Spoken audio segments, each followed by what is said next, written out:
Alrighty, hello guys, this is Pansparcer36, and today's video is going to be part 2.5 maybe on my Stug Builder series. This video is mainly going to be though a guide on doing magic tracks in these Dragon Smart Kits. Here's the Stug 3, same thing with all the Panzer 3, Panzer 4 kits that come from Dragon. You get these magic tracks in 2 bags, 1 for each side. There's apparently a difference, like one of the pins is a little different on the other end, but honestly you can't really notice it. If you put any mud on it, there's no point of it at all really. Yeah, so I'm just going to show you how I put the tracks on, how I try to keep them removable. Hopefully it will work. Sometimes it doesn't work at all, but I have the wheels, except for the return rollers because they were too loose, removable. And I also have kept the fenders off for this point just so it's easier to put them on, because when they're when you put them on, the glue's not exactly set. It's kind of hard to snake them through there with the fenders. It's easier just to put them on, and then when they're dry you can just kind of yank them out. So yep, we're just gonna put these tracks together, and I have right here some tools. I have this metal ruler here, metal, not plastic, otherwise plastic will glue. If you're using Tammy Extra, then it'll glue to the tracks. Yeah, had that happen before. So we got a metal ruler here. I have sprue cutters, I don't even know why I have these out here, and a hobby knife, but you don't really need that. Mainly it's just glue, preferably capillary action glue. I, along with many other people, use Tammy Extra Thin, just because you can kind of just go like on the tracks and it'll all be glued, and it takes a little while to set, but it's still a bit flexible. And also you can put the glue back on and soften it and take the tracks apart. So if you've put a rung on and you realize, oh wait, I have too many tracks, you just put some glue on and break off 3, you just yank them off and then put them back together, it's fine. Yep, so let's get on to doing this. Alright, so first of all, I've cut open a bag and poured out maybe half of the tracks in it in a little pile here. Technically, you're supposed to be having 99 tracks per side, or like 198, you know, just around that. But I don't think there's anybody out there who's going to count every single track length, and if there are, I don't want to meet them ever. And I don't actually do it in 1 track length, some people do. What I do is I do it in about 4 sections. I'll have 1 for the top, which kind of goes from about here to here, and then I'll have 1 for the bottom, which goes on the road wheels. Then I'll have 1 that kind of goes on each side around the wheel to about the top of it, and it meets up. And since I do it in sections like that, I don't count. I just look at it and be like, yeah, I need about 9 centimeters for the road wheels. So I just, you know, put 9 centimeters up along here and glue it, and then I make sure it looks good, and I'll put it on. So I'll show you that right now. But first of all, let's get this camera lined up. Alright. So, first tip with these Panzer 3, Panzer 4 tracks. If you notice, here I'll show you. They're kind of an L shape because one end has the like a little, where the sticks down to kind of dig in, you know. Then the other half is just flat, like that. You can see. So actually, when you do a length, if you put them all straight like that, the one at the end will actually lean down slightly because, you know, there's nothing supporting the end of it. So what I actually do is I will have the end one as an extra one. I won't glue it on. I'll only glue from the second one on, and then when I just pop the first one off because it's not glued on, they'll all be perfectly straight. You want that one kind of hanging down at the end, and then them curving up after that, up around the drive sprocket or whatever you're going to do. Also, sometimes they do have pin marks on them. Like you might be able to slightly see. This one's actually pretty good, but yeah. On these Panzer 4, Panzer 3 tracks, I don't even care, honestly. Pin marks are so small, and if you put mud on them, or often the wheels cover it too, you can't even notice it. Sometimes on Dragon's T-34 tracks, they are quite noticeable, and that's an issue because usually they're actually sunken, not sticking out. But honestly, I cannot be bothered to do the 80 or 90 tracks per side. Build them all. I just, you know, it's a Russian tank, so mud on it and it's fine. Alright, so usually you can only really get about like 5 or 6 together like this before they start kind of falling apart.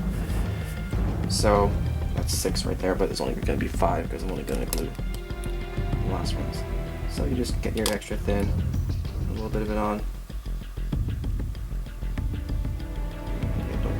At the end, I do both sides lightly, and then that should be good there. And they can kind of flex a bit, you know, back and forth. Might not be looking straight. It looks pretty good there though. So what I'm going to do now is I'm going to do another 5, another 5, another 5, and I'm going to basically do them in little groups of 5, and then I'll glue the groups of 5 together at the end, pop off one there, and we'll just see how it goes.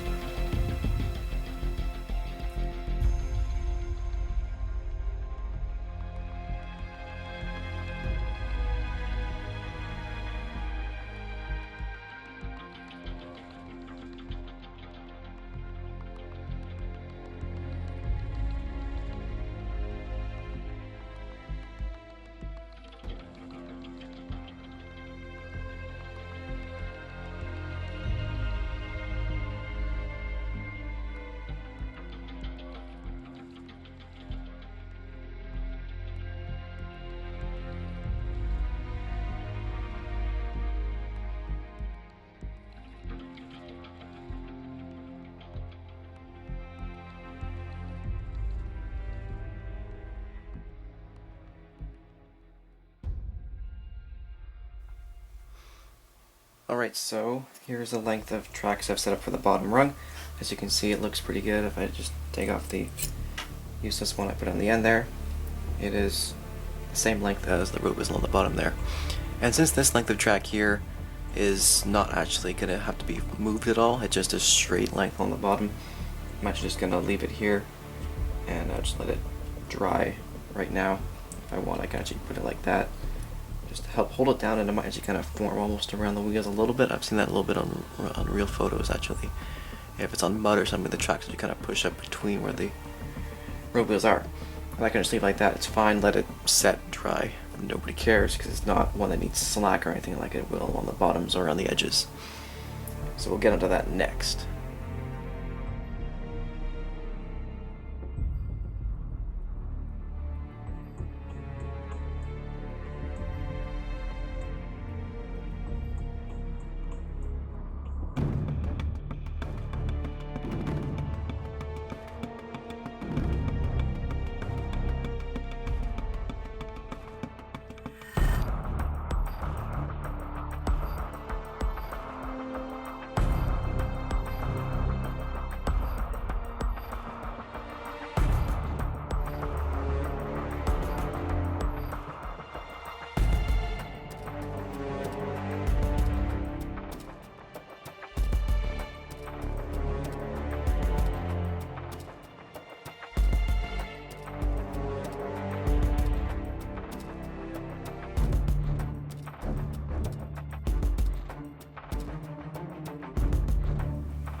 Alright, so here I have made another section of the track. Hopefully this length will be long enough to go around the drive sprocket and sit on top of that return roller there. If it's a little short, I'll just soften the tracks up again with a little more of the glue and then pop a couple links off. Then I'll let it there and let it sit, get that shape, and then I'll take it off afterwards. First thing though, make sure you have the tracks in the right way. When I first showed you myself just making that length there and sitting the stug on it, actually the tracks are the wrong way. On the Panzer 3 or 4, or the Stug, which is the Panzer 3 chassis, if you look, the tracks get kind of getting like thinner there, almost imagine like a triangle pointing upwards, and that way around the drive sprocket on the front goes up. So they're like this. Again, I'm probably going to need more track, but whatever, we'll just see how it goes. So first thing, what I have to think about is when this track is going around, it's being pulled by the sprocket around here. But then here, it's just kind of flopping down. So there's going to be not as much slack here as there is kind of hanging down there. I like to add a little bit of slack to my tracks, not like a super huge amount though like some people do. Of course, lots of slack looks cool, especially if it's a heavy track like a King Tiger or something like that, you know. But right now I'm just going to keep it not very much slack. So I'll stay there, I can kind of hold it a bit, and then just wrap it up around there. The sprocket is still loose, which that's pretty good. I'll just add the tracks from there to there afterwards. I do have some clamps around here that I can help to hold it down, but I'll just hold it here for a second in my hands, just letting it get that shape. It'll kind of set because the glue's maybe been sitting for 10-15 minutes.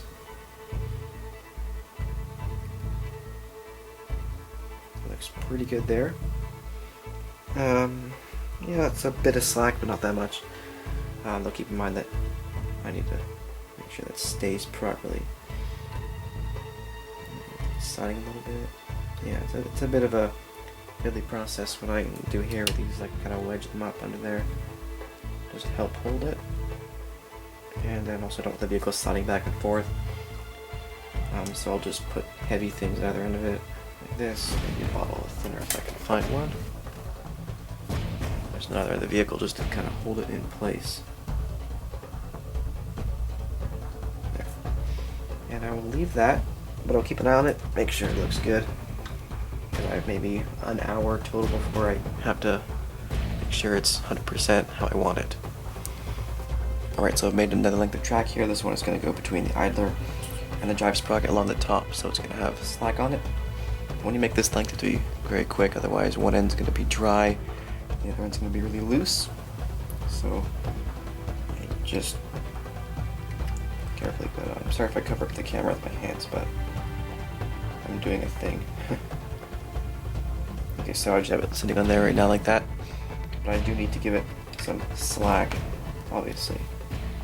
So for that, since it's still pretty soft, I can actually just kind of push down it right now.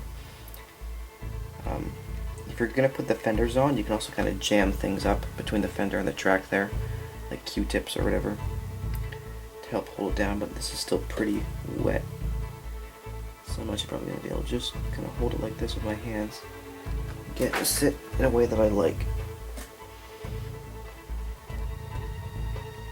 Just to make sure that it sits properly on the drive sprocket here and curves around the idler. It looks pretty good like that. I'll probably just fiddle with it a bit, but it looks like it's pretty good amount of slack on there, you see. It's more what I'm going for right now. It's what I have on the other side. Alright, moving on. Alright, so I'm just going to use the other side of the vehicle as the example, because I still went down the little last section around the idler wheel on the other side. But as you can see, I've already finished this side. Yep, the way I've set it up is that I have the top length and the one around the idler wheel glued together as one. So when I have the fenders on, I can just slide this out like this. And then the rest here around the drive sprocket is along with the bottom length. It's also one. So that way I can have two sections like this, and I will be able to paint it separately from the vehicle, hopefully. Hopefully I'll be able to put them back on. Yeah, and I have to also make sure on Panzer III that, or Panzer III base vehicle, that I know which side is which, because since the torsion bar suspension system, if you look on the inside, you can see that both sides are not lined up. The road wheels on this side are actually farther back than they are on the other side, but the idlers and drive sprockets are in the same location, so actually there's a difference in the length there and the length there, so actually the tracks won't fit around either side properly. I think on a Panzer IV it's the same, so it's good on those, but you have to make sure you know which side is which. Otherwise, you get a problem. Yep, so that's about it for this video. Just hope to help you guys out with these magic tracks. They're one of the things I do really like about Dragon Spark kits. They're pretty straightforward if you know how to put them together. And hope you guys look forward to part 3 on this series here, while I will do the superstructure interior and the exterior of the gun and stuff like that. And then we'll be done finally, and then I'll paint it up. So yeah, thanks for watching guys, and goodbye.